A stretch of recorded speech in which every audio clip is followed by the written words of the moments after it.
Hey everybody, it's Cam Kasky. And I'm Tim Miller, and this is I guess, bonus extra edition of FY Pod this week in reaction to the Charlie Kirk assassination in Utah.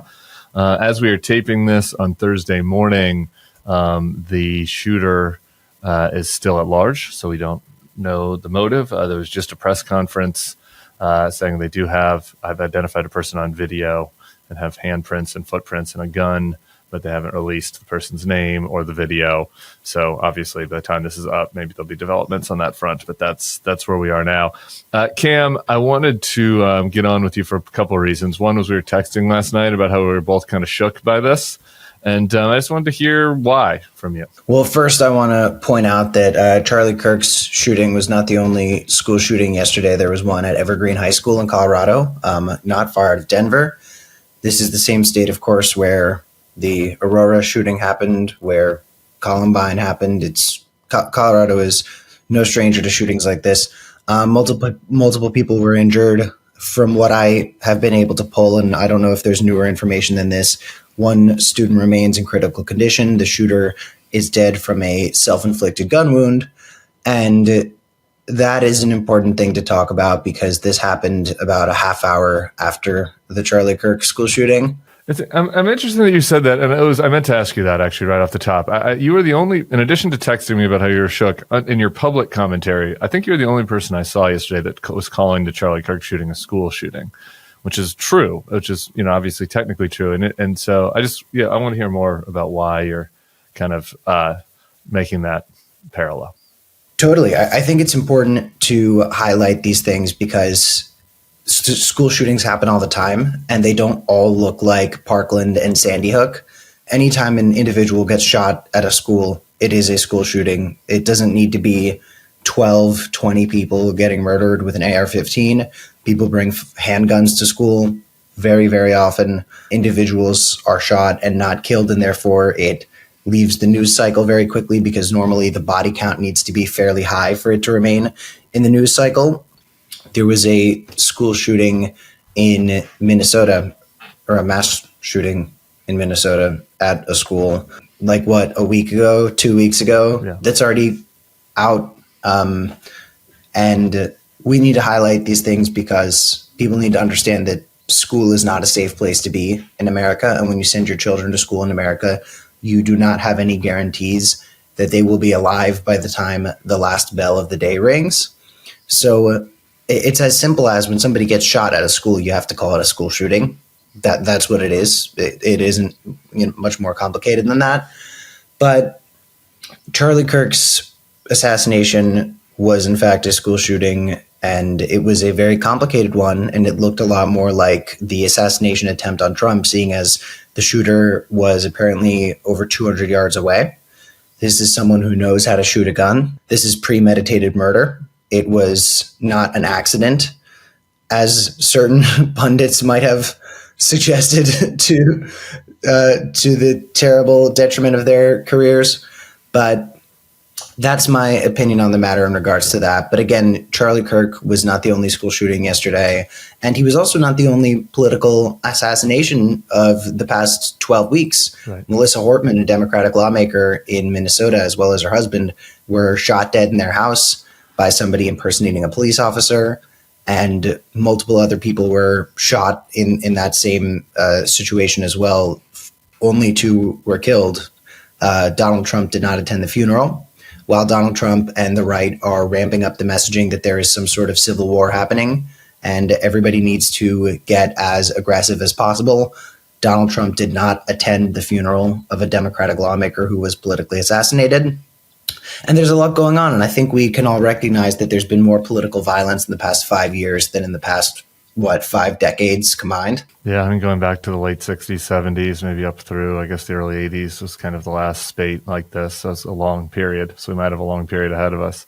Also, in addition to the one you mentioned, I mean, there's the shooting at the CDC, which gets lost, and that guy fired 500 bullets or whatever. A security guard died, but just because he was ineffective doesn't mean that was not also politically motivated violence. It's easy to immediately slide into the meta narrative about this and about, whatever, about the our culture war that is ongoing. We can talk about that more, but I'm just wondering, like, what, like, as somebody who was a very prominent, I hate to compare you to Charlie Kirk, but a very prominent young person, who was in the news, who was advocating for their political beliefs, who was public.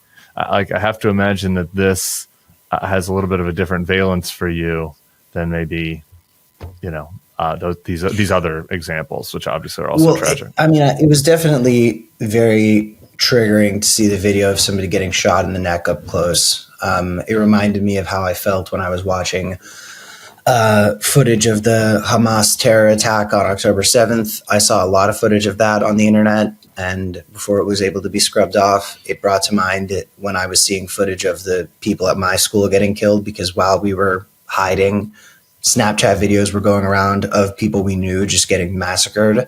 And it was very numbing. And I don't know what was more numbing about yesterday, how triggered I got by the video of Charlie Kirk getting shot in the neck, or how much it made me realize that I was not that affected by the stories of hearing 15 children being murdered somewhere or other things like that. But it's a video and you're seeing it with your eyes. I think with the Charlie situation, it's something that ought to make everybody very, very concerned, because it's just situations like this foster an environment where this is the norm. And this is something that can happen to people who are espousing their beliefs, regardless of how violent or inflammatory or dangerous those beliefs are. Matter of fact, my buddy Hassan Piker was talking about just how scary this is for people who publicly speak about this yesterday, and I wanted to play a clip. Before people say, wear a bulletproof vest. Again, he got shot in the neck. A bulletproof vest would not have saved Charlie Kirk, okay? Security did not save Charlie Kirk. The only thing that could have potentially saved Charlie Kirk from getting shot in the neck was if our administrations, prior to this one and this one as well, actually had reasonable gun control as a policy provision in the immediate aftermath of, 100 other school shootings that took place. This is why I keep responding over and over again to people that go, hey man, why don't you get security? Hey man, why don't you get a vest? There's nothing. None of those things will save you. On our March for Our Lives tour around the country, when we were registering voters in different states, we had a team of security guards who were definitely very pro-gun, like the people who were protecting us while we were going around telling everybody we were taking their guns. If you met those guys, immediately the vibe is like, check out my safe in my garage. We had security guards. I remember when I went up to speak at the March for Our Lives event in Washington, D.C., I was kind of like, am I going to get shot right now? Which felt like a dumb thing to think at the time. It was a different political environment. Like a passing thought, or like a real, like, were you like? No, really I had a letter. I wrote a letter to people that I love in case I did get killed. And I kept it in the inside pocket of my jacket. And I was like, if somebody takes me out right now and this emotional letter is found with like a little blood on it, that'll be very emotionally resonant with the people that I know. But I kind of thought I was going to get shot. It was a very dramatic time. We were getting a lot of death threats. We were getting so many death threats. But again, no matter how many death threats we were getting, it was still just an interesting thought to have, because it was a different political environment.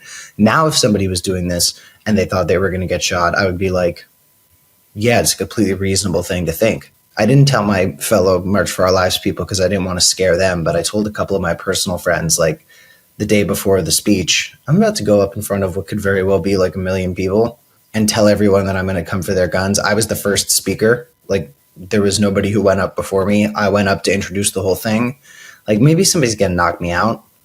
Mind you, that would have martyred me for gun control and made my argument for me.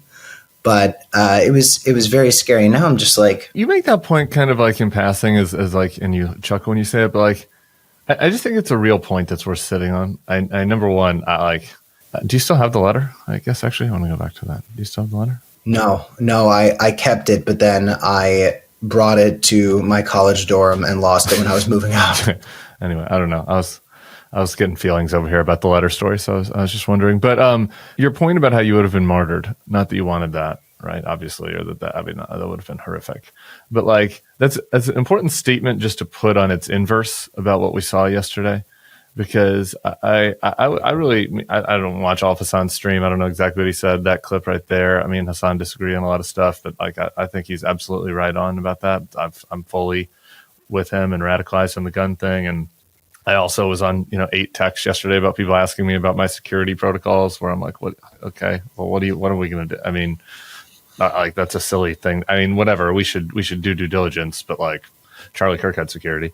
But your point about like some people in the left world were responding to this with kind of like fascists, whatever, like these are, whatever, like some negative thoughts about Charlie and fascism. And it's like, he was martyred yesterday.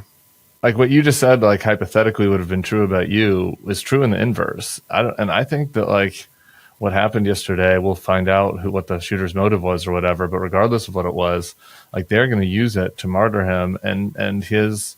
You can already see it online. Like the shit that he was advancing is probably going to become stronger. I think. I mean, at least in the short term, and I just think that is among the millions of reasons to condemn the shooting. Just like the fact that you said that in passing, I just think it's an important thing to sit on, because I think that is going to happen to Charlie, and that sucks. This political violence is reprehensible and has no place, not only in a democracy, but also anywhere in the world. I'm not crying R.I.P. Angel King, bless you, bless your heart. But it's a terrible situation, because everything that Charlie Kirk has built his career trying to characterize people who believe in equity and positive social values and empathy, all he ever did was try to paint people who wanted expanded DEI programs as someone who would do something like that. And it brings to mind just a serious issue in terms of faith in our institutions right now, where when something like this happens, when there's a domestic shooting like this that was very obviously premeditated and very likely because of somebody who was radicalized in one way or another online, we currently are pulling grants from domestic terror monitoring programs. Like our government is making it harder to find shooters like this before these shootings happen. They are finding we're in a situation where a lot of the systems that exist to prevent things like this are being dismantled, and it is extremely concerning and it should be concerning for people everywhere. They are clowns, the people in charge of the FBI, and that's a big problem. I guess my last thing, I was just curious to pick your brain on, obviously, with Charlie's organization, Turning Point USA, was really focused on campuses and college kids, and whatever. I'm seeing the videos that are coming into my feed, but it's hard for me to kind of navigate, like, whatever, like what your median 20-year-old is getting. But like, to me, it feels like he's like extremely well known in that demo, maybe the most well known like non-politician in that demo. I mean, they literally have a whole South Park arc about him right now. Right. So anyway, I'm just kind of curious what you think about the turning point of it all, and like what the people in like the degree to which you're concerned or think about that becoming a flashpoint among kind of the Gen Z set. Young conservatives that I follow online were very clear in their messaging yesterday. Like, this is a huge career moment for all of them. All of them are preparing to tell their, here's why I am standing up bolder than ever now in the face of the radical left-wing violence, which has not been confirmed in terms of political motivation in any way, shape, or form. It's important for us to highlight, at least at the time of recording this video, that he's totally this martyr for them now. They're totally like, they've been looking for a moment like this to be this inflection point. And I don't want to say turning point, because I don't want to point out the irony in that, but like, they've been looking for this turning point in the USA. And it's horrifying. I know a lot of kids who get involved with programs like this. I actually went to a Turning Point event like 7 years ago. I was curious, and I got an opportunity to meet Charlie Kirk and Candace Owens. Was this before? Where was this in the timeline of March for Our Lives? This was like probably 8 months after the march. Okay.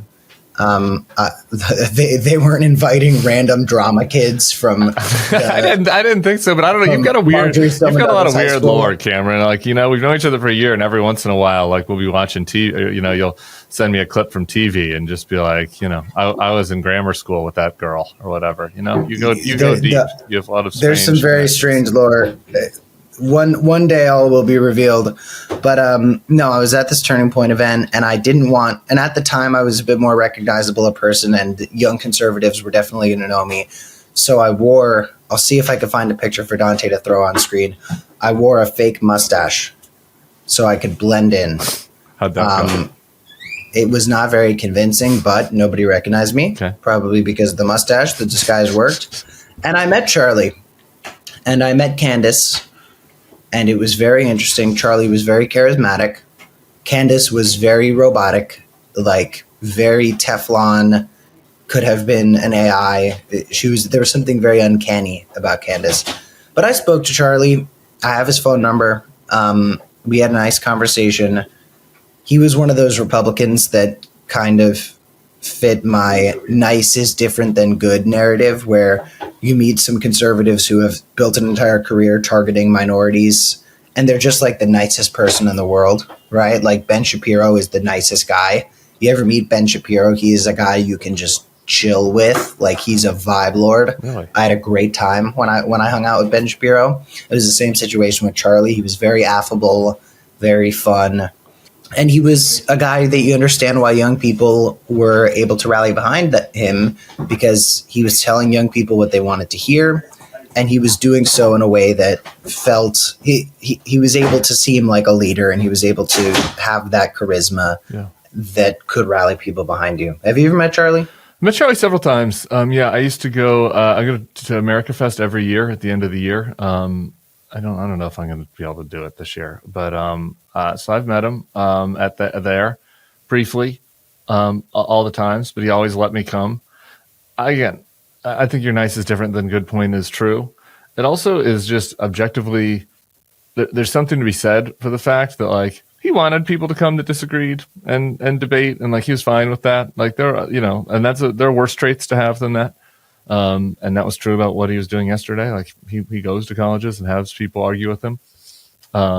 Just in itself, I think that there's something about that is better than the alternative. And we might be heading towards a world where the alternative is more ascendant, and I think people will maybe miss what we had. But he was affable. He was affable. He was easy to talk to. And then you see him open his mouth and say that, and I quote, Jew money is ruining politics. And you're like, not my kind of guy. A lot of crazy shit. And I shit on him a lot. And I'd get texts from his people, who would invite me to the thing and push back and whatever. He said a lot of really terrible things. I'm just saying, like, there's something, like, he also wanted to engage, and was definitely affable. And the Turning Point kids, the other thing I'd say about the Turning Point kids, a lot of this is for ill, for sure. But you talk a lot about the isolation of young conservatives and how they're drawn to it because of their isolation. And that I think that you're smart when you talk about that. But it's also true that it provided people a community. And I sensed that, and I felt that. Like, there were a lot of kids there, young guys there, men in particular, that like that was a thing for them to be able to gather at. And again, for ill in a lot of ways, but it's not a huge part of why people do shit like that. And this happened when I was like working with young liberal organizers as well. Like, a lot of the people who are there at the stuff where it's political are there because they like want friends, and who are generally like-minded. And it's not always kids who have the firmest political beliefs. Like, if you went to a March for Our Lives or Sunrise Movement, which was the prominent, I would say, young climate change organization.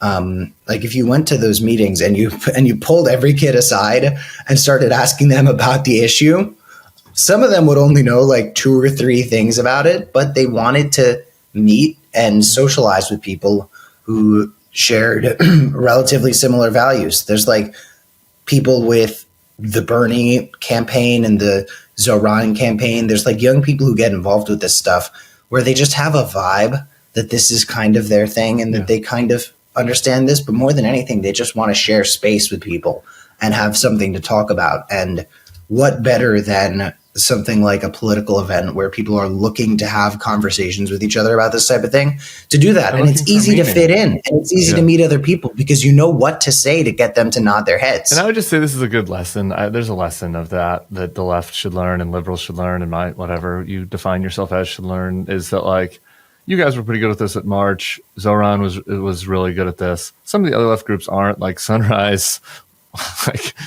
Sunrise sometimes I feel like repels people, like intentionally. I genuinely think Sunrise was like the parody of March. Like the year March for Our Lives, Sunrise was the answer to us. That was like the comedy episode. And like again about Charlie and allowing me to go at those events, they wanted people to come. They wanted it to get big, and it did get big, and he got influenced because of it.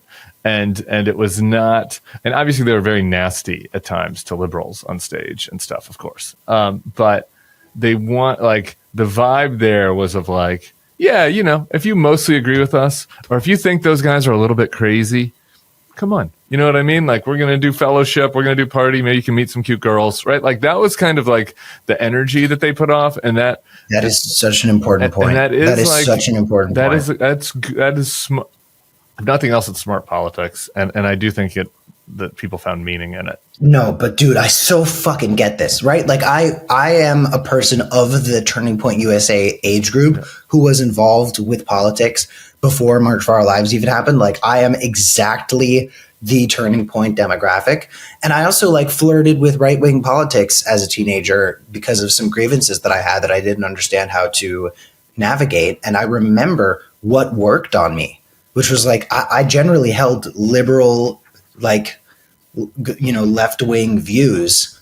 But this thing about the right was like, I was so enamored by the fact that they wanted, like you just said, they wanted to talk to people who disagreed with them. And I felt as though people on the left, if you didn't completely align with what they wanted, if you weren't exactly who they wanted you to be, you were not invited to the party. And the right, oh my God, they were like, oh, we love it when liberals who disagree with us come to talk because we're all about fostering a healthy conversation and everything.